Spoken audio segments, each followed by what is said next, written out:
Bonsoir à tous, bienvenue à cette édition du journal bilingue sur Equinox Télévision. Good evening. Good evening to you, Sivasi Polizanga Otoa televiewers. Good evening. We thank you for joining us in this edition of the primetime bilingual newscast on Equinox Television. Tonight, the Catholic Church in the country divided over the procedure to uncover the circumstances surrounding the death of His Lordship Jean-Marie Benoit Bala, who died exactly 1 year ago. The Archbishop of the Metropolitan Archdiocese in the nation's capital, Yaoundé, has said that the late bishop should be allowed to rest in peace while the government investigate the matter. But the president of the Episcopal Conference in the country, His Lordship Samuel Kleda, has indicated that he was brutally assassinated. Also in this edition of the news, on the right of children to education in the northwest and the southwest regions of Cameroon, UNICEF and UNESCO called the government and stakeholders to order. Crise anglophone, l'UNICEF et l'UNESCO condamnent les attaques dans les écoles au nord-ouest et au sud-ouest et demandent la libération immédiate des enseignants enlevés dans ces deux régions du Cameroun. Ces organismes du système des Nations Unies appellent également les partis qui s'affrontent sur le terrain à privilégier et à s'engager dans la protection des civils. Cause de la mort de Monseigneur Jean-Marie Benoit Bala, des divergences se dessinent désormais dans les propos des archevêques de Yaoundé et de Douala, alors que pour Monseigneur Samuel Kleda, l'archevêque métropolitain de Douala, il faut continuer à persister sur la thèse de l'assassinat brutal de l'ancien évêque de Bafia. Monseigneur Jean Barga, l'archevêque métropolitain de Yaoundé, pour sa part, demande d'attendre le verdict judiciaire.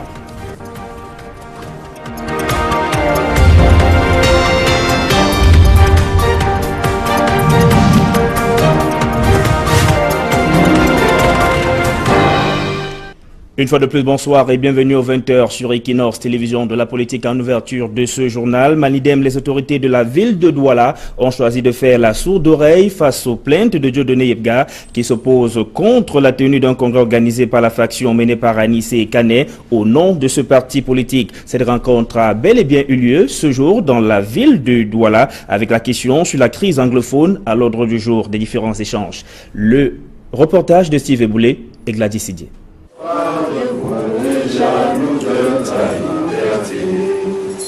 Le congrès du Manidem, convoqué par le comité de réorganisation, s'est bel et bien tenu dans la ville de Douala, avec des déclarations fortes énoncées par Anissé et Kané. Parlant au nom du Manidem, il déclare que la solution à la crise anglophone peut être trouvée.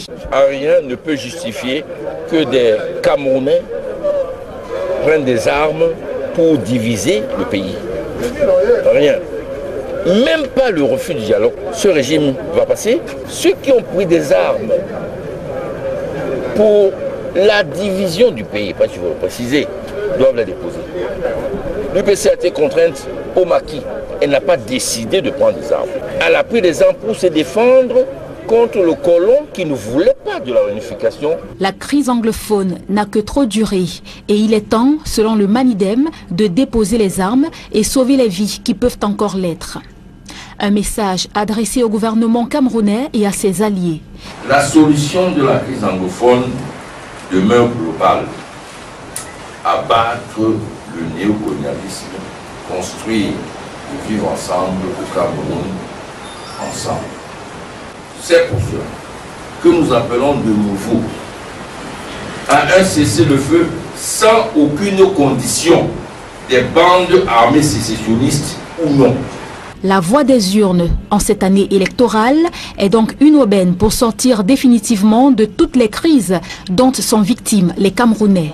Et le Manidem reste ouvert à d'éventuelles coalitions avec les autres partis politiques de l'opposition. On pourrait établir des alliances avec ceux qui sont déjà candidats ou des plateformes qui sont en place, à défaut nous-mêmes d'être candidats. Mais on ne va pas aller en alliance avec un groupe, un candidat parce qu'il a de beaux yeux, il est passé à la télévision plusieurs fois, où il est allé à l'étranger, à Paris, à Londres, à New York. Au sujet des récents mouvements au sein de l'organe en charge des élections au Cameroun, le Manidem dénonce une mascarade. Le problème de l'ECAM, c'est que c'est une structure politiquement assujettie au régime, administrativement dépendante du régime, puisque son budget est décidé par le ministère des Finances qui en fait ce qu'il veut. Nous voulons d'une structure consensuelle issue de négociations avec plusieurs composantes dont celle issue de l'opposition, avec un budget autonome. Selon le Manidem, seule une réelle mobilisation des populations lors des élections peut faire toute la différence, malgré les changements opérés à Elekam. Sur le théâtre de la crise anglophone, l'UNICEF et l'UNESCO condamnent les attaques dans les écoles au nord-ouest et au sud-ouest et demandent la libération immédiate des enseignants qui ont été enlevés dans ces différents établissements scolaires dans ces régions en conflit du Cameroun. Ces deux organismes du système des Nations Unies invitent également les partis qui s'affrontent sur le terrain à s'engager dans la protection des civils. Le reportage de Innocent Abega et Kedia. L'UNICEF et l'UNESCO condamnent les acteurs de la crise anglophone. Dans une déclaration commune signée le 1er juin dernier, ils dénoncent les exactions commises sur les enfants désireux de s'instruire, ainsi que l'ensemble du personnel enseignant, exerçant dans les deux régions en crise. Les représentants au Cameroun des deux institutions, Jacques Boyer et Salah Khaled, sonnent les ravisseurs de libérer immédiatement tous les personnels de l'éducation qui ont été enlevés dans le cadre de la crise anglophone, et précise que tous les acteurs et dirigeants doivent cesser immédiatement d'attaquer les écoles et permettre aux élèves de retourner en classe en toute sécurité afin de pouvoir poursuivre leurs études et examens. Dans cette même sortie conjointe, on apprend que depuis le début du conflit en fin 2016, 40 écoles ont été incendiées dans les deux régions. Environ 33 000 élèves ne vont plus à l'école pour des raisons de sécurité et plusieurs écoles ont dû fermer leurs portes. Celles qui sont encore ouvertes, quant à elles, peinent à fonctionner normalement du fait d'un manque criard de fournitures, un état de choses qui expose les enfants de ces deux régions à l'exploitation sexuelle, économique et à la violence domestique. Des faits qu'aucune excuse ne peut justifier selon Jacques Boyer et Salah Khaled, qui en fin de compte appellent le gouvernement camerounais et les parties prenantes impliquées dans le conflit à prendre des mesures pour protéger les civils, mais surtout à approuver et adhérer aux principes de la déclaration sur la sécurité dans les écoles. Et la situation sécuritaire délicate dans plusieurs localités des régions anglophones ne va pas du tout favoriser le bon déroulement de la 5e enquête démographique de santé qui devrait commencer dans les prochains jours. L'accès dans les localités où se multiplient des affrontements n'étant pas garanti pour les équipes qui vont être déployées sur le terrain. Le reportage d'Emmanuel Diop et Aïe Cyril. Quel est l'état de santé réel de la population camerounaise? La réponse à cette question sera trouvée au terme de l'enquête démographique de santé que lance le ministère de la Santé publique. L'opération enclenchée en 2017 entre bientôt dans sa vitesse de croisière. En fin d'année 2018, début d'année 2019, nous saurons donc si les efforts que nous engageons dans la lutte contre la mortalité maternelle, que ces efforts produisent de bons effets. Ça veut dire que le taux de mortalité diminue, de même que nous serons confortés en ce qui concerne le VIH ou le paludisme, ou même des maladies non transmissibles comme le diabète et la malnutrition qui causent beaucoup de problèmes dans notre communauté. Pour cette enquête, 13 200 ménages ont été ciblés sur l'ensemble du territoire. Mais pour cause de crise anglophone, il n'est pas sûr que les 17 équipes d'enquêteurs parcourent également les régions du nord-ouest et du sud-ouest, ce qui pourrait biaiser l'enquête. Nous souhaitons que les familles du nord-ouest et du sud-ouest puissent bien participer parce que le pays a besoin de connaître l'état de santé de toute sa population. L'Institut national de la statistique est l'organe technique qui mènera les opérations. L'INS reçoit du ministère de la Santé publique 16 véhicules flambants neufs qui lui permettront de mieux se déployer sur le terrain. Nous lançons donc maintenant cette autre enquête qui a démarré depuis 2017 et qui va entrer dans sa phase opérationnelle avec notamment l'arrivée de tous les équipements, y compris les véhicules qui ont été remis ce jour à l'Institut national de la statistique, qui est l'opérateur national et l'opérateur reconnu au niveau mondial pour ce type d'enquête. La dernière enquête démographique de santé au Cameroun a eu lieu en 2011. Celle de 2018 est la 5e du genre. L'opération coûtera environ 1,8 milliard de francs CFA. Les évêques commémorent le premier anniversaire du décès de leur frère, Monseigneur Jean-Marie Benoît Bala. Une messe a été dite à cet effet ce jour à Ebebda, cette localité du département de la Léquié, où la dépouille de l'ancien évêque de Bafia a été sortie des eaux du fleuve Sanaga le 2 juin 2017. Et sur les causes de son décès, la thèse d'un assassinat brutal continue de prospérer parmi les évêques. C'est un reportage de Joël Essengé et Guizogo. Des gerbes de fleurs jetées à l'eau par des prélats en hommage à Monseigneur Jean-Marie Benoît Bala. C'est l'image forte de la célébration eucharistique consacrée à cet évêque disparu de manière tragique il y a exactement un an à Ebebda, sur les berges du fleuve Sanaga. Toutes les fibres de notre corps résistent à l'idée de d'oublier ce qui s'est passé durant ces jours-là, entre le 31 et le 2. Nous avons voulu que la société en général et ceux qui sont en responsabilité de rechercher et de restituer la vérité, qu'ils sachent que l'effet du temps ne suffira pas nous faire oublier ce confrère. Effectivement, de par leur nombre élevé, les hommes d'église et les fidèles n'entendent manifestement pas tourner la page de ce jour noir. Le souvenir de Monseigneur Jean-Marie Benoît Bala reste donc vivace. Et c'est exactement ici, sur le pont sur la Sanaga à Ebebda, que le véhicule du prélat avait été retrouvé avec à l'intérieur de celui-ci un mot attribué à l'évêque, lequel disait « Je suis dans l'eau ». C'était ainsi le début de l'emballement de cette histoire qui aura provoqué une très forte émotion.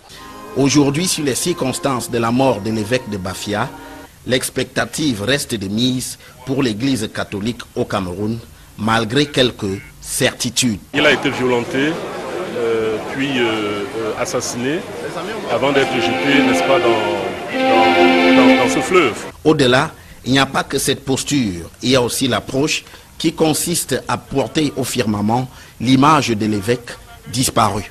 Sans vouloir se limiter uniquement aux récriminations, l'Église catholique à Bafia et la Conférence épiscopale nationale du Cameroun préfèrent mettre en avant la figure sacrificielle de Monseigneur Jean-Marie Benoît Bala à l'image de Jésus-Christ mortifié sur la croix.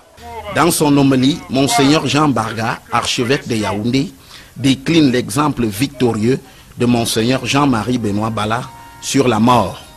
C'est la victoire de la foi qui nous permet d'être là et nous dire, nous l'avons sorti des eaux il y a un an, maintenant sortons-le de la mort, pour qu'il rentre dans le Seigneur tout en paix et tout pacifié. Désormais, Monseigneur Jean-Marie Benoît Bala est une vraie figure héroïque pour l'Église catholique au Cameroun. À Ebebda, pour le premier anniversaire de la célébration de la disparition de Monseigneur Jean-Marie Benoît Bala, Guizogo, Joël Essengé, Equinox Télévision. Et si la thèse d'un assassinat brutal de Monseigneur Jean-Marie Benoît Bala continue de prospérer parmi les évêques au Cameroun, des divergences se dessinent tout de même dans les propos des archevêques de Yaoundé et de Douala. Des précisions de Jean-Guy Zogo.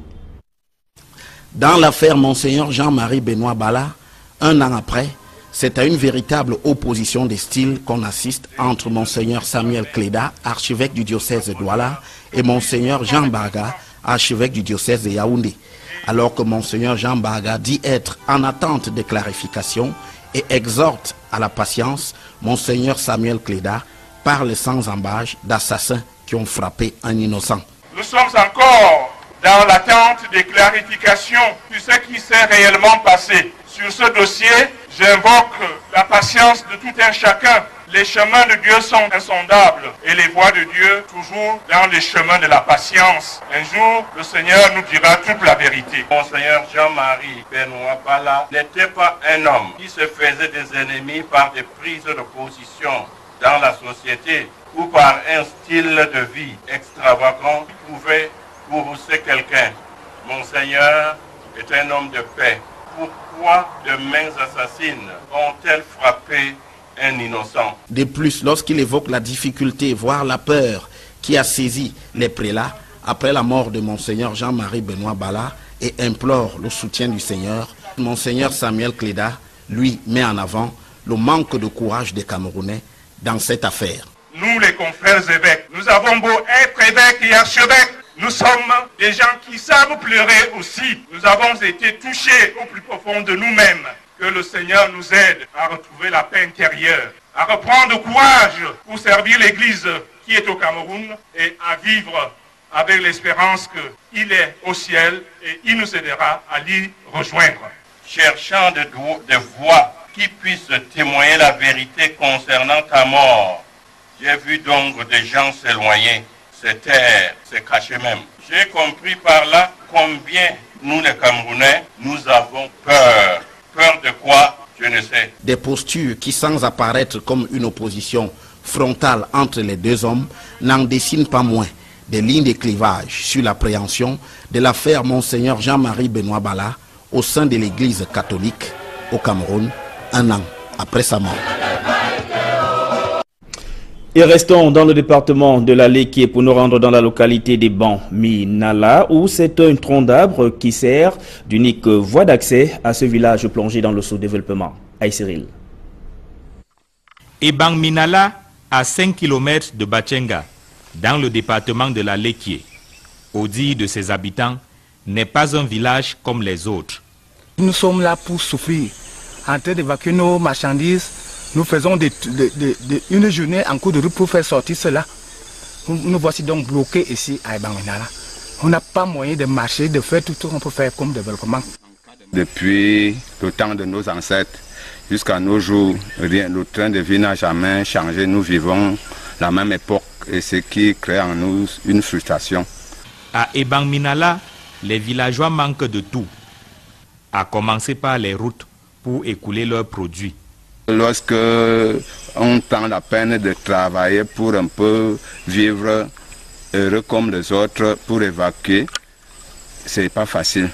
De part et d'autre, le village étant situé, partagé entre plusieurs hameaux. Vous avez vu l'accès, c'est toujours dans une impasse. La seule voie d'accès au village, c'est ce pont de fortune.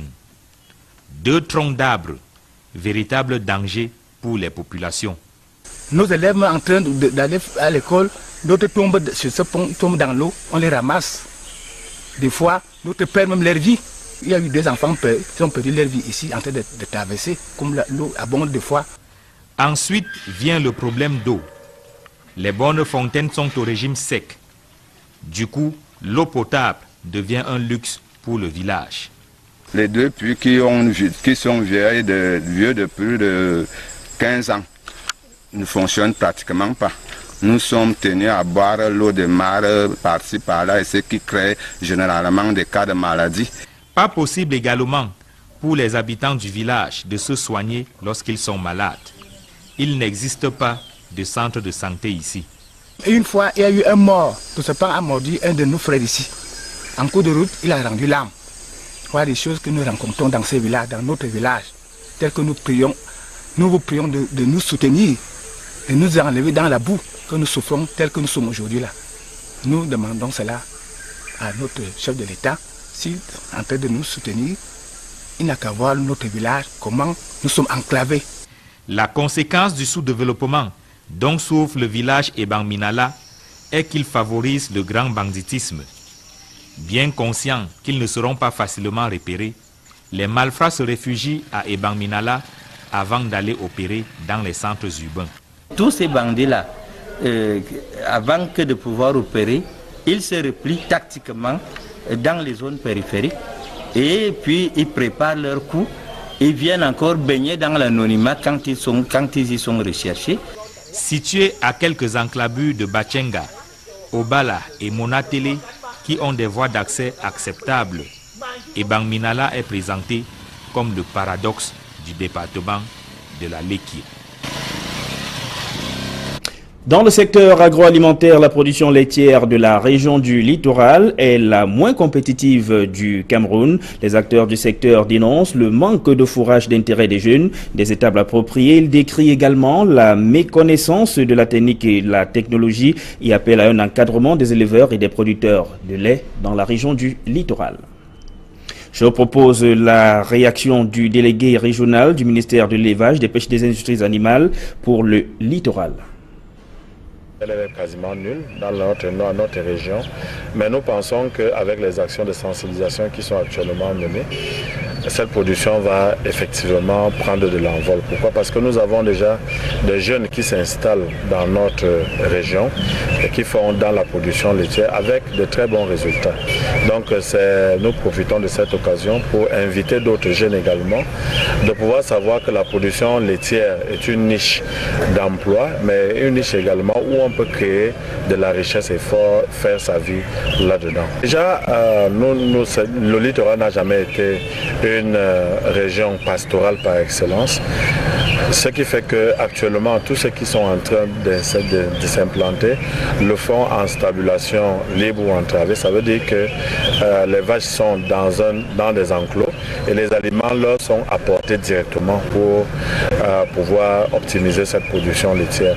Nous pensons qu'avec la vision que notre chef de département ministériel a actuellement, de pouvoir faire des ceintures laitières tout autour des grandes villes, les jeunes peuvent réellement s'y impliquer de telle manière que nous puissions avoir de la production de lait frais en quantité, en qualité, pour le bonheur des populations.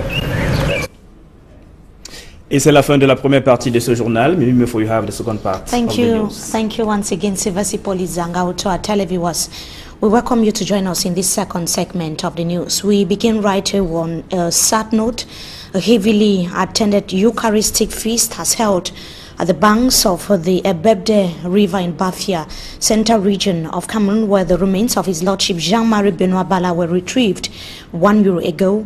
The entire Catholic family and sympathizers were present to recall the shocking circumstances that led to the death of the prelate. The president of the National Episcopal Conference, His Lordship Samuel Kleda, has maintained that the late Bishop of Bafia was brutally assassinated 1 year after his passing. It is still unclear who masterminded his death. On his part is the Archbishop of the Metropolitan Archdiocese in Yaoundé. His Lordship Jean Baga said that his soul should be allowed to rest while the government investigates the matter. Last year, Catholic bishops said that they knew the killers of His Lordship Jean-Marie Benoit Bala and urged the government of Cameroon to do its job. The remains of His Lordship Jean-Marie Benoit Bala were retrieved from the Ebebde River. That was 2 days after he went missing, an incident which occurred exactly 1 year ago.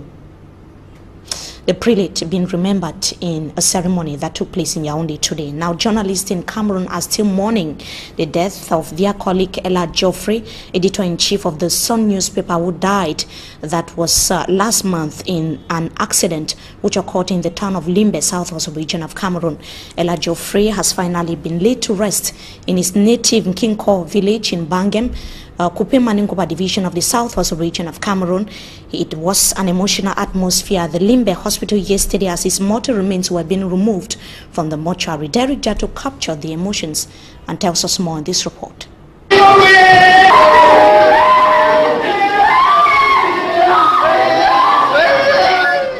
Facing the reality and seeing it, but finding it very difficult to accept that Ella Geoffrey has gone. This time not for an official assignment for the Sun newspaper, but home, and he will not be coming back. The southwest media landscape has not been the same from that night of May 17, 2018 that the news came in, informing all that Ella Geoffrey, editor of the Sun newspaper, was hit by a bike in Limbe and he died. I still have not come to terms how the reckless motorbike rider could not see the godliness in Geoffrey when he killed him. Geoffrey was just entering Limbe from Douala, where he went to financially okay the printing of a magazine. To his employer, his master key is missing. Because I called Geoffrey the master key of the Sun newspaper. It's not easy. He's going to talk a while. Build up again. The Southwest journalists say one of their few remaining best brains of the region has left them. You can see that we have lost everything, even hope. The library of our chapter has gone in flames. Its encyclopedia has disappeared. not even its fine pen has been spared. Born in 1985, Elak Geoffrey has left behind 2 daughters, other family members, friends and colleagues. He will be buried in his native town Bangem in Kope Maningoba Division this weekend. And is the administration in the littoral region of Cameroon behind the division within the ranks of the Manidem political party in Cameroon? A few months ago, the president of the party, Dieudonné Yebga, was banned from holding a meeting here in the city of Douala, but a faction of suspended supporters of the Manidem political party succeeded to hold a congress in the city of Douala today unperturbed. The faction with suspended members is so far being led by Anissé Dekane. At the center of discussion during the meeting that took place today was upcoming elections in the country and the current socio-political crisis rocking the 2 Anglophone regions of Cameroon. Franklin Mwabe tells us more in this report. Many thought it was not going to hold, but the Manidem Congress finally held today in Douala with the Anglophone crisis top on the agenda. But we believe that despite the fact that there is a little problem among us, the solution cannot be the recourse to arms. So Manidem is asking all the protagonists to step down, to lay down the arms and be ready to sit together for a consensus. On the issue, the Manidem Congress made several recommendations to the Cameroon government headed by President Paul Biya. We asked the government of Cameroon to pardon all those who were arrested, all those who have been accused now as secessionists. We also asked the government of Cameroon, when using arms against those they consider as secessionists, to take into consideration that to measure the purpose of the forces they are using. And later on we call the government to really call for an inclusive dialogue where all Cameroonians, not only those who believe to be Anglophone, but all Cameroonians from north to south, from east to west, should sit together and seek for a final solution, because the problem which is not presented as Anglophone crisis also exists in other regions of Cameroon. Concerning the upcoming elections, Manidem says though it is not the most pressing issue in the country as of now because of the political unrest, but they will be part of the electoral process when the time comes. And Dieudonné Yebga, it should be noted, the president of the Manidem political party has accused the administration in the littoral region of Cameroon of complicity and maintained that the meeting that took place here in the city of Douala today has nothing to do with the Manidem political party.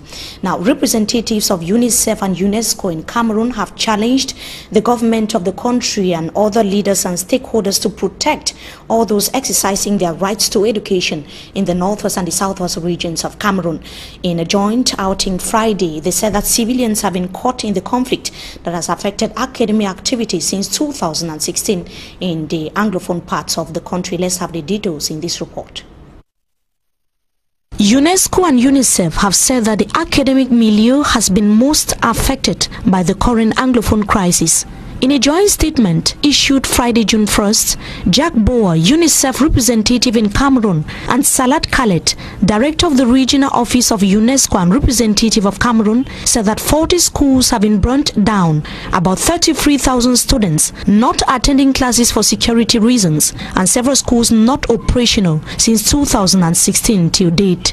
This, according to both officials, has rendered girls and boys vulnerable to sexual and economic exploitation and domestic violence. UNESCO and UNICEF called on the government of Cameroon and stakeholders to endorse and adhere the principles of the Safe Schools Declaration and ensure the protection of school facilities, teachers, children, and other personnel exercising their right to education.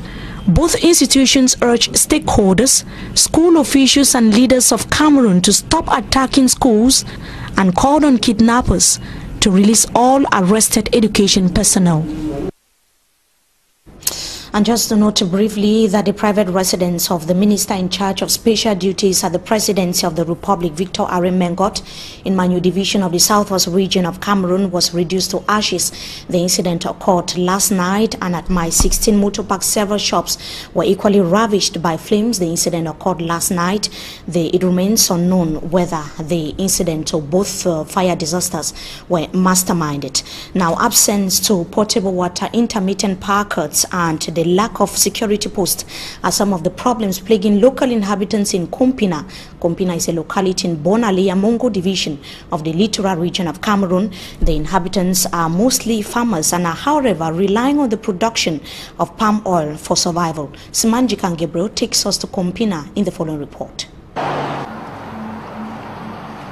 Kompina is a locality within the Bonalea subdivision of Mongo division. The town lies in between two other popular towns in the Mongo division, Banga and Suza. Located along the roadside, the inhabitants of Kompina are mostly farmers, and the famous activity in the zone is the production of palm oil. The palm oil sector is one of the most lucrative in Kompina, which provides job opportunities. I always work this palm fruit, so this palm fruit is the one that is giving me money to Kompina. So if I don't do this, I don't have any other thing to do, and it's the one that's giving me everything in my home. So I'm moving that on the palm nut. So if I don't move the debt on the palm nut is not going to produce the oil that I want to do. Let me just say per month, I can receive 200,000 for it. For the palm oil to be consumed, it must go through several steps. I want just to remove the water, I empty the cask to make it clean, so that because when we went to Kumbanga, we have to move all it, remove the sand, remove everything as dirt inside it. When we finish removing it now, we start to carry the nut to fill it inside the cask. And take us about 3 hours, boil very well. After grinding it, there's a track that oil is coming out different. The chaff is going out different. Notwithstanding the money generated by the palm oil sector, there are some challenges with the sector. The head of a palm oil production unit explains. We are pleading with the state to look for means to rehabilitate our roads.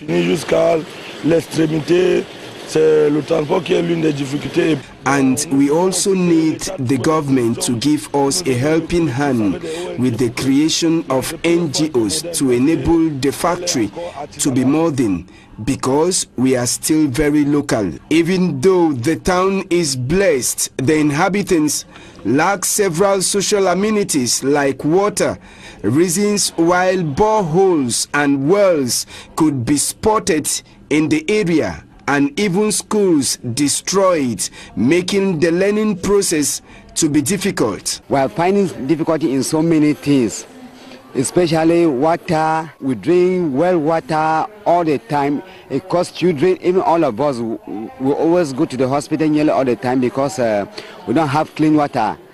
And then we don't also have light. At times you can enjoy light for 2 days or 3 days. You will make a month or 3 weeks like that, you cannot even see a light. And then there's a lot of thieves, criminals in the area. We even beg the government to help us and give us security posts so that we cannot be living locally like this. We even have a problem, it will take a distance or a time to secure yourself before you go to Mbanga or to Suza, where is the nearest security. You have already found yourself into a position that if you are not careful, you cannot be secured. Apart from the palm oil that generates money to the inhabitants, decomposed cassava transformed into fufu and kumkum also keeps most persons very busy. Kompina, however, needs a security post to arrest urgent security matters and a payment point for water and electricity bills to ease the sufferings of the inhabitants who must go either to Suza or Mbanga to pay their bills or report security issues. And the war against the use of non-biodegradable plastic seems to have failed in Tiko subdivision and other parts of the southwest region of Cameroon. The product is still being smuggled into Cameroon and sold successfully into the black market. How are officials fighting against the phenomenon? Derek Jato went finding out. He tells us more in this report. The war against non-biodegradable plastics is far from over. Before they were not aware that plastic is dangerous, now everybody is aware. For me, that's the first step and even the most important step. And the presence of this unwanted material on our street is interpreted by many that this enemy of the environment is having an upper hand in this campaign. As you can see, this thing destroyed the topsoil. In prelude of the 2018 World Environment Day, the Southwest Regional Delegation of Environment is starting her week-long activities here in Tiko Subdivision. Tiko also have the mangrove. We have the mangrove, that's Matanda, these trees that we have here. As you see these trees, that's where marine animals go and reproduce. And if we dump this waste and where do they end? Everything from Boya, they all end here in Tiko. This Tiko port is also one of the troubled ports in the region. Mr. Seth Ekwati Songe, Southwest Regional Delegate of the Environment, says this Tiko port is an entry window of the non-biodegradable plastics. Of entry when it comes to plastic in Cameroon, because Nigeria is the main provider of those thin plastics in Cameroon. So we cannot send spares without coming to Tiko, which is the main interest. Being in the know, yet the plastics are still seen in Cameroonian market is an indication that someone somewhere is not doing his or her job.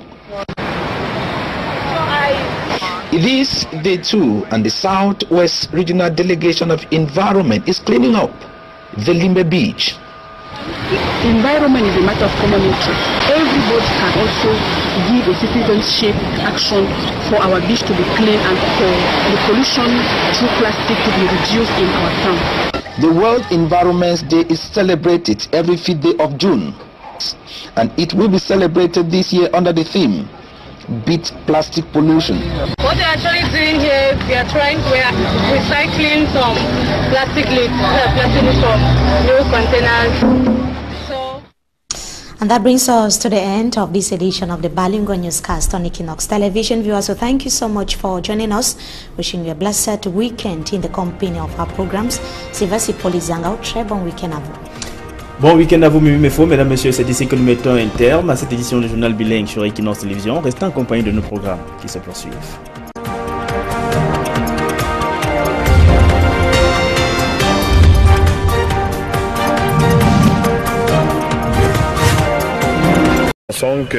Avec la vision que notre chef de département ministériel a actuellement, de pouvoir faire des ceintures laitières tout autour des grandes villes, les jeunes peuvent réellement s'y impliquer de telle manière que nous puissions avoir de la production de lait frais en quantité, en qualité, pour le bonheur des populations.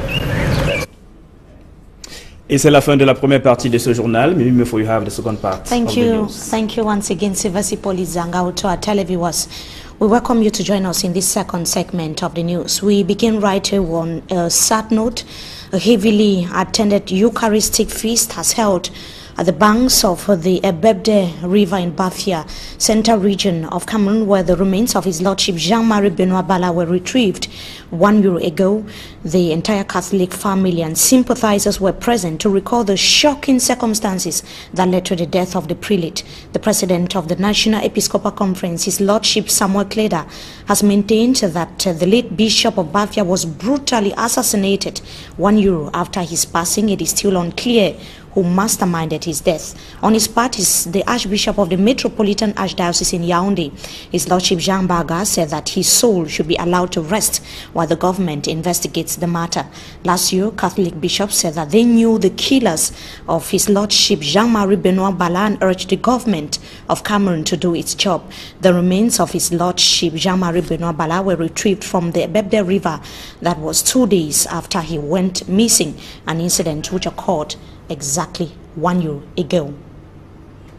The prelate being remembered in a ceremony that took place in Yaoundé today. Now, journalists in Cameroon are still mourning the death of their colleague Ella Geoffrey, editor-in-chief of the Sun newspaper, who died. That was last month in an accident which occurred in the town of Limbe, southwest region of Cameroon. Ella Geoffrey has finally been laid to rest in his native Nkinko village in Bangem, Kupe Maninkoba division of the southwest region of Cameroon. It was an emotional atmosphere at the Limbe hospital yesterday as his mortal remains were being removed from the mortuary. Derek Jato captured the emotions and tells us more in this report.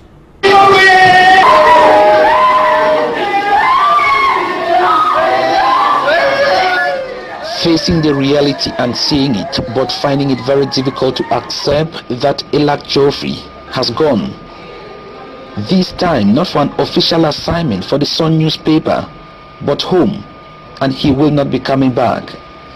The Southwest media landscape has not been the same from that night of May 17, 2018 that the news came in, informing all that Elak Joffrey, editor of the Sun newspaper, was hit by a bike in Limbe and he died.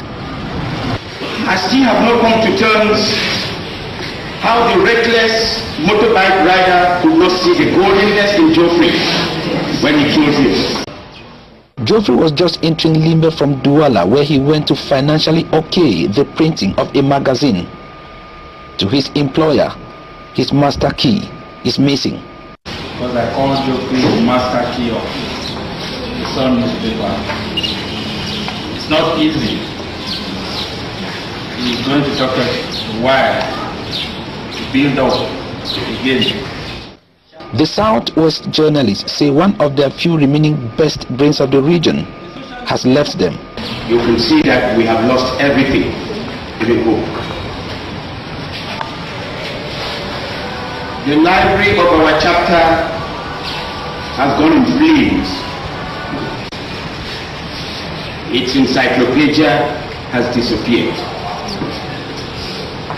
Not even its fine pen has been spared. Born in 1985, Elak Joffrey has left behind 2 daughters, other family members, friends and colleagues. He will be buried in his native town Bangem in Kope Maningoba division this weekend. And is the administration in the littoral region of Cameroon behind the division within the ranks of the Manidem political party in Cameroon? A few months ago, the president of the party, Dieudonné Yebga, was banned from holding a meeting here in the city of Douala, but a faction of suspended supporters of the Manidem political party succeeded to hold a congress in the city of Douala today unperturbed. The faction with suspended members is so far being led by Anise Dekane. At the center of discussion during the meeting that took place today was upcoming elections in the country and the current socio-political crisis rocking the 2 Anglophone regions of Cameroon. Franklin Mwabe tells us more in this report. Many thought it was not going to hold, but the Manidem Congress finally held today in Douala with the Anglophone.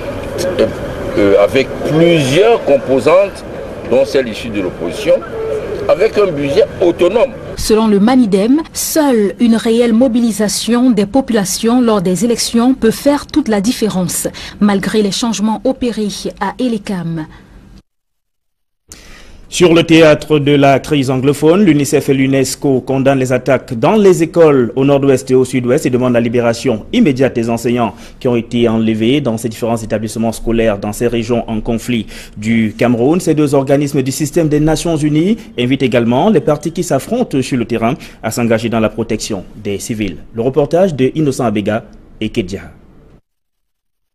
L'UNICEF et l'UNESCO condamnent les acteurs de la crise anglophone. Dans une déclaration commune signée le 1er juin dernier, ils dénoncent les exactions commises sur les enfants désireux de s'instruire, ainsi que l'ensemble du personnel enseignant, exerçant dans les 2 régions en crise. Les représentants au Cameroun des 2 institutions, Jacques Boyer et Salah Khaled, sonnent les ravisseurs de libérer immédiatement tous les personnels de l'éducation qui ont été enlevés dans le cadre de la crise anglophone et précise que tous les acteurs et dirigeants doivent cesser immédiatement d'attaquer les écoles et permettre aux élèves de retourner en classe en toute sécurité afin de pouvoir poursuivre leurs études et examens. Dans cette même sortie conjointe, on apprend que depuis le début du conflit en fin 2016, 40 écoles ont été incendiées dans les 2 régions. Environ 33 000 élèves ne vont plus à l'école pour des raisons de sécurité et plusieurs écoles ont dû fermer leurs portes. Celles qui sont encore ouvertes, quant à elles, peinent à fonctionner normalement du fait d'un manque criard de fournitures, un état de choses qui expose les enfants de ces 2 régions à l'exploitation sexuelle, économique et à la violence domestique.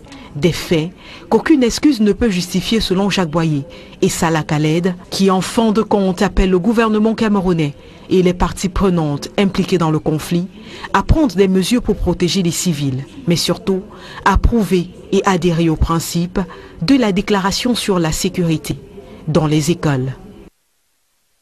Et la situation sécuritaire délicate dans plusieurs localités des régions anglophones ne va pas du tout favoriser le bon déroulement de la 5e enquête démographique de santé qui devrait commencer dans les prochains jours. L'accès dans les localités où se multiplient des affrontements n'étant pas garanti pour les équipes qui vont être déployées sur le terrain. Le reportage d'Emmanuel Diop et Aïe Cyril. Quel est l'état de santé réel de la population camerounaise? La réponse à cette question sera trouvée au terme de l'enquête démographique de santé que lance le ministère de la Santé publique. L'opération enclenchée en 2017 entre bientôt dans sa vitesse de croisière. En fin d'année 2018, début d'année 2019, nous saurons donc si les efforts que nous engageons dans la lutte contre la mortalité maternelle, que ces efforts produisent de bons effets. Ça veut dire que le taux de mortalité diminue, de même que nous serons confortés en ce qui concerne le VIH ou le paludisme, ou même des maladies non transmissibles comme le diabète et la malnutrition qui causent beaucoup de problèmes dans notre communauté. Pour cette enquête, 13 200 ménages ont été ciblés sur l'ensemble du territoire. Mais pour cause de crise anglophone, il n'est pas sûr que les 17 équipes d'enquêteurs parcourent également les régions du nord-ouest et du sud-ouest, ce qui pourrait biaiser l'enquête. Nous souhaitons que les familles du nord-ouest et du sud-ouest puissent bien participer parce que le pays a besoin de connaître l'état de santé de toute sa population. L'Institut national de la statistique est l'organe technique qui mènera les opérations. L'INS reçoit du ministère de la Santé publique 16 véhicules flambants neufs qui lui permettront de mieux se déployer sur le terrain. Nous lançons donc maintenant cette autre enquête qui a démarré depuis 2017 et qui va entrer dans sa phase opérationnelle avec notamment l'arrivée de tous les équipements, y compris les véhicules qui ont été remis ce jour à l'Institut national de la statistique, qui est l'opérateur national et l'opérateur reconnu au niveau mondial pour ce type d'enquête. La dernière enquête démographique de santé au Cameroun a eu lieu en 2011. Celle de 2018 est la 5e du genre. L'opération coûtera environ 1,8 milliard de francs CFA. Les évêques commémorent le premier anniversaire du décès de leur frère, Monseigneur Jean-Marie Benoît Bala. Une messe a été dite à cet effet ce jour à Ebebda, cette localité du département de la Léquié, où la dépouille de l'ancien évêque de Bafia a été sortie des eaux du fleuve Sanaga le 2 juin 2017. Et sur les causes de son décès, la thèse d'un assassinat brutal continue de prospérer parmi les évêques. C'est un reportage de Joël Essingé et Gizogo. Des gerbes de fleurs jetées à l'eau par des prélats en hommage à Monseigneur Jean-Marie Benoît Bala. C'est l'image forte de la célébration eucharistique consacrée à cet évêque disparu de manière tragique il y a exactement un an à Ebebda, sur les berges du fleuve Sanaga. Toutes les fibres de notre corps résistent à l'idée de d'oublier ce qui s'est passé durant ces jours-là, entre le 31 et le 2. Nous avons voulu que la société en général et ceux qui sont en responsabilité de rechercher et de restituer la vérité, qu'ils sachent que l'effet du temps ne suffira pas nous faire oublier ce confrère. Effectivement, de par leur nombre élevé, les hommes d'église et les fidèles n'entendent manifestement pas tourner la page de ce jour noir. Le souvenir de Monseigneur Jean-Marie Benoît Bala reste donc vivace. Et c'est exactement ici, sur le pont sur la Sanaga à Ebebda, que le véhicule du prélat avait été retrouvé avec à l'intérieur de celui-ci un mot attribué à l'évêque, lequel disait « Je suis dans l'eau ». C'était ainsi le début de l'emballement de cette histoire qui aura provoqué une très forte émotion.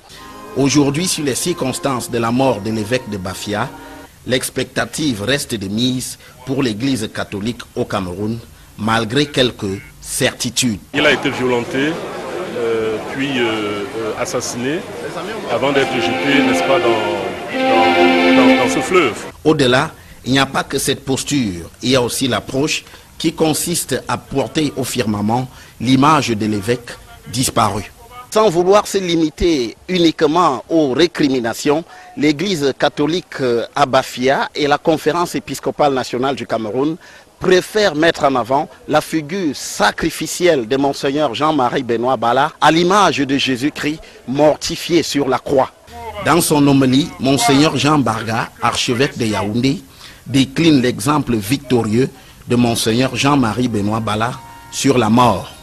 C'est la victoire de la foi qui nous permet d'être là et nous dire, nous l'avons sorti des eaux il y a 1 an, maintenant sortons-le de la mort, pour qu'il rentre dans le Seigneur tout en paix et tout pacifié. Désormais, Monseigneur Jean-Marie Benoît Bala est une vraie figure héroïque pour l'Église catholique au Cameroun. À Ebebda, pour le premier anniversaire de la célébration de la disparition de Monseigneur Jean-Marie Benoît Bala, Guy Zogo, Joël Essengue, Equinox Télévision. Et si la thèse d'un assassinat brutal de Monseigneur Jean-Marie Benoît Bala continue de prospérer parmi les évêques au Cameroun, des divergences se dessinent tout de même dans les propos des archevêques de Yaoundé et de Douala. Des précisions de Jean-Guy Zogo. Dans l'affaire Monseigneur Jean-Marie Benoît Bala, 1 an après, c'est à une véritable opposition des styles qu'on assiste entre Monseigneur Samuel Cléda, archevêque du diocèse de Douala, et Monseigneur Jean Barga, archevêque du diocèse de Yaoundé. Alors que Monseigneur Jean Barga dit être en attente de clarification et exhorte à la patience, Monseigneur Samuel Cléda parle sans embâche d'assassins qui ont frappé un innocent. Nous sommes encore dans l'attente des clarifications sur ce qui s'est réellement passé. Sur ce dossier, j'invoque la patience de tout un chacun. Les chemins de Dieu sont insondables et les voies de Dieu toujours dans les chemins de la patience. Un jour, le Seigneur nous dira toute la vérité. Monseigneur Jean-Marie Benoît Bala n'était pas un homme qui se faisait des ennemis par des prises de position dans la société ou par un style de vie extravagant qui pouvait courroucer quelqu'un. Monseigneur est un homme de paix.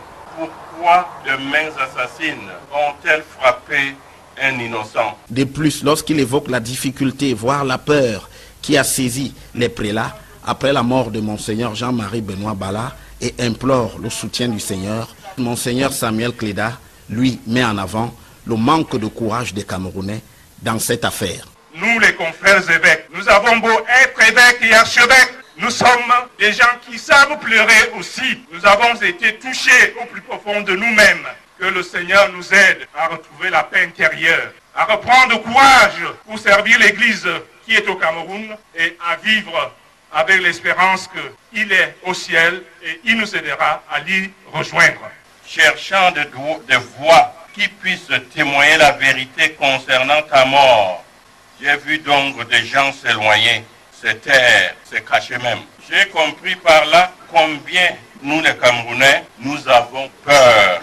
Peur de quoi? Je ne sais. Des postures qui, sans apparaître comme une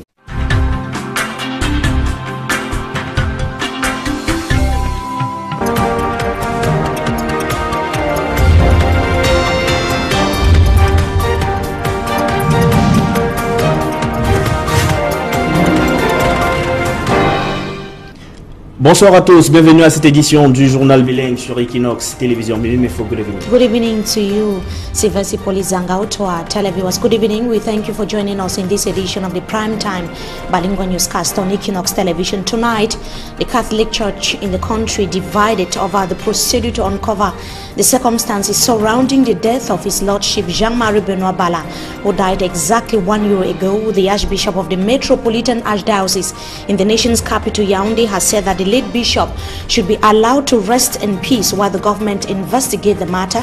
But the president of the Episcopal Conference in the country, His Lordship Samuel Cléda, has indicated that he was brutally assassinated. Also in this edition of the news, on the right of children to education in the northwest and the southwest regions of Cameroon, UNICEF and UNESCO called the government and stakeholders to order. Crise anglophone, l'UNICEF et l'UNESCO condamnent les attaques dans les écoles au nord-ouest et au sud-ouest et demandent la libération immédiate des enseignants enlevés dans ces deux régions du Cameroun. Ces organismes du système des Nations Unies appellent également les partis qui s'affrontent sur le terrain à privilégier et à s'engager dans la protection des civils. Cause de la mort de Monseigneur Jean-Marie Benoît Bala, des divergences se dessinent désormais dans les propos des archevêques de Yaoundé et de Douala, alors que pour Monseigneur Samuel Fidel, archevêque métropolitain de Douala, il faut continuer à persister sur la thèse de l'assassinat brutal de l'ancien évêque de Bafia. Monseigneur Jean Bargal, archevêque métropolitain de Yaoundé, pour sa part, demande d'attendre le verdict judiciaire.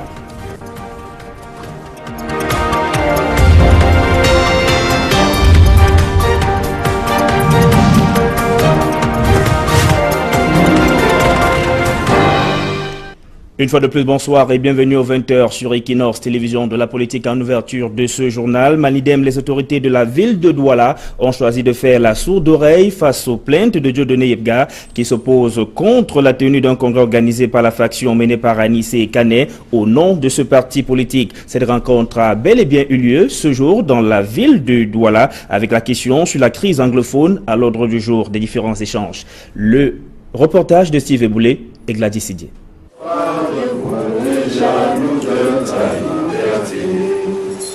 Le congrès du Manidem, convoqué par le comité de réorganisation, s'est bel et bien tenu dans la ville de Douala, avec des déclarations fortes énoncées par Anissé et Kané. Parlant au nom du Manidem, il déclare que la solution à la crise anglophone peut être trouvée. Rien ne peut justifier que des Camerounais prennent des armes pour diviser le pays. Rien. Même pas le refus du dialogue. Ce régime va passer. Ceux qui ont pris des armes pour la division du pays, pas tu veux le préciser, doivent la déposer. L'UPC a été contrainte au maquis. Elle n'a pas décidé de prendre des armes. Elle a pris des armes pour se défendre contre le colon qui ne voulait pas de la réunification. La crise anglophone n'a que trop duré et il est temps, selon le Manidem, de déposer les armes et sauver les vies qui peuvent encore l'être. Un message adressé au gouvernement camerounais et à ses alliés. La solution de la crise anglophone demeure globale. Abattre le néocolonialisme, construire et vivre ensemble au Cameroun, ensemble. C'est pour cela que nous appelons de nouveau à un cessez-le-feu sans aucune condition des bandes armées sécessionnistes ou non.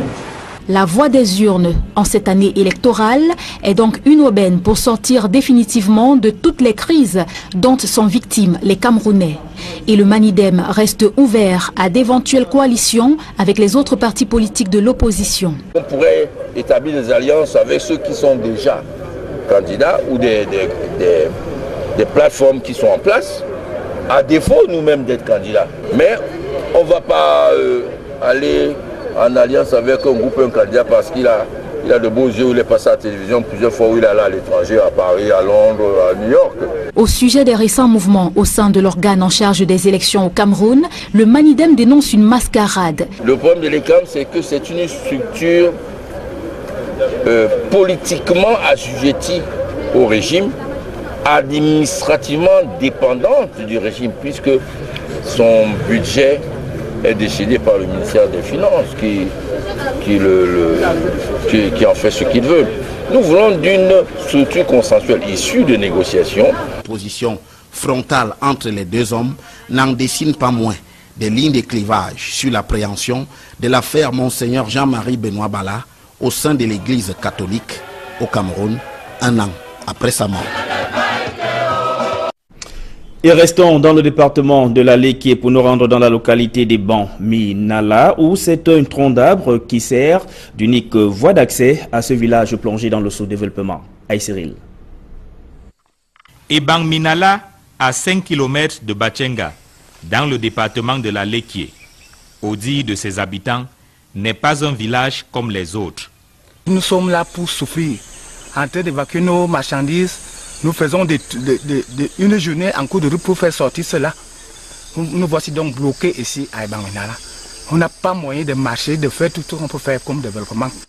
Depuis le temps de nos ancêtres, Jusqu'à nos jours, rien, le train de vie n'a jamais changé. Nous vivons la même époque et ce qui crée en nous une frustration. À Ebang-Minala, les villageois manquent de tout, à commencer par les routes pour écouler leurs produits. Lorsque on prend la peine de travailler pour un peu vivre heureux comme les autres, pour évacuer, c'est pas facile. De part et d'autre, le village étant situé, partagé entre plusieurs hameaux. Vous avez vu l'accès, c'est toujours dans une impasse. La seule voie d'accès au village, c'est ce pont de fortune. 2 troncs d'arbres, véritable danger pour les populations. Nos élèves en train d'aller à l'école, d'autres tombent sur ce pont, tombent dans l'eau, on les ramasse. Des fois, d'autres perdent même leur vie. Il y a eu des enfants qui ont perdu leur vie ici en train de traverser, comme l'eau abonde des fois. Ensuite vient le problème d'eau. Les bonnes fontaines sont au régime sec. Du coup, l'eau potable devient un luxe pour le village. Les 2 puits qui sont vieux de plus de 15 ans ne fonctionnent pratiquement pas. Nous sommes tenus à boire l'eau de mar par-ci par-là et ce qui crée généralement des cas de maladie. Pas possible également pour les habitants du village de se soigner lorsqu'ils sont malades. Il n'existe pas de centre de santé ici. Et une fois, il y a eu un mort. Tout ce pan a mordu un de nos frères ici. En cours de route, il a rendu l'âme. Voilà des choses que nous rencontrons dans ces villages, dans notre village. Tel que nous vous prions de nous soutenir, de nous enlever dans la boue que nous souffrons, tel que nous sommes aujourd'hui là. Nous demandons cela à notre chef de l'État. S'il est en train de nous soutenir, il n'a qu'à voir notre village, comment nous sommes enclavés. La conséquence du sous-développement dont souffre le village Ebang-Minala est qu'il favorise le grand banditisme. Bien conscients qu'ils ne seront pas facilement repérés, les malfrats se réfugient à Ebang-Minala avant d'aller opérer dans les centres urbains. Tous ces bandits-là, avant que de pouvoir opérer, ils se replient tactiquement dans les zones périphériques et puis ils préparent leurs coups. Ils viennent encore baigner dans l'anonymat quand ils y sont recherchés. Situés à quelques enclavures de Bachenga, Obala et Monatele qui ont des voies d'accès acceptables, Ebang-Minala est présenté comme le paradoxe du département de la Lekki. Dans le secteur agroalimentaire, la production laitière de la région du littoral est la moins compétitive du Cameroun. Les acteurs du secteur dénoncent le manque de fourrage d'intérêt des jeunes, des étables appropriées. Ils décrient également la méconnaissance de la technique et de la technologie et appellent à un encadrement des éleveurs et des producteurs de lait dans la région du littoral. Je propose la réaction du délégué régional du ministère de l'élevage, des pêches et des industries animales pour le littoral. Elle est quasiment nulle dans notre région, mais nous pensons qu'avec les actions de sensibilisation qui sont actuellement menées, cette production va effectivement prendre de l'envol. Pourquoi? Parce que nous avons déjà des jeunes qui s'installent dans notre région et qui font dans la production laitière avec de très bons résultats. Donc nous profitons de cette occasion pour inviter d'autres jeunes également de pouvoir savoir que la production laitière est une niche d'emploi, mais une niche également où on peut créer de la richesse et faire sa vie là-dedans. Déjà, le littoral n'a jamais été une région pastorale par excellence, ce qui fait qu'actuellement tous ceux qui sont en train de s'implanter le font en stabulation libre ou entravée. Ça veut dire que les vaches sont dans des enclos et les aliments leur sont apportés directement pour pouvoir optimiser cette production laitière. Nous pensons